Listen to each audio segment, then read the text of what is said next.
Well, Kentucky is, of course, known for its horse racing, its bourbon, and its basketball. Now, recently, horse racing has been in the spotlight after deaths of a dozen horses at Churchill Downs. ABC 36's Anna Medina spoke with some in the aftercare of racehorses on what the industry can do to make sure the racehorses end up living their best lives. It's tonight's top story at 5:30. Oftentimes, racehorses are in the spotlight only when they're competing, whether it's to qualify for the Kentucky Derby or fighting for the Triple Crown. Some are 2 minutes, some are just under 2 minutes. After their brief time under the lights, these horses then go on to live their lives beyond the racetrack. Michael Blowen, the founder of Old Friends Farm in Georgetown, spoke on the aftercare of thoroughbreds and how this benefits the racing industry. And if more people in racing could sell the idea that, look, whether this horse wins or loses, you're going to be really lucky because you're going to be able to spend time with this animal, and that's a real blessing.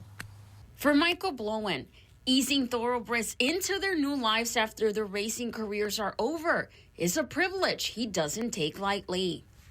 20 or 30 years ago, aftercare wasn't much of a topic in horse racing, so they really evolved a long way, and there's really a big movement now for aftercare. There are a lot of groups, the Thoroughbred Charities of America. There are a lot of really good groups that retrain horses when their days are over that never existed before.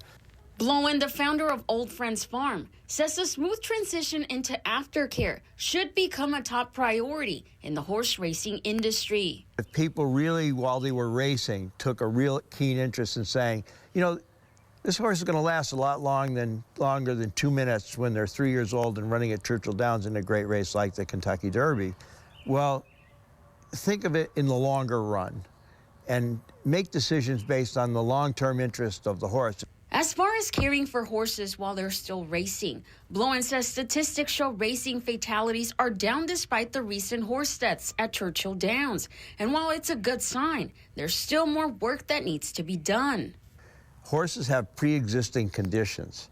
So if you're in really good shape and you run and you take a bad step, it's not going to really hurt you that bad. But if you start racing and you've got a sprained ankle or you have a problem and you step in that same hole, it's going to be bad. And that's the same thing with the horses.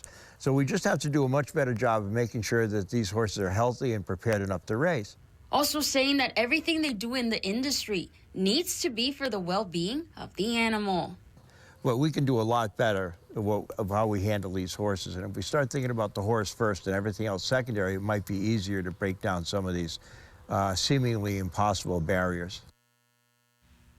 Now, Michael says he hopes to share some good news soon regarding Old Friends and its size. For now, Anna Medina, ABC 36 on your side.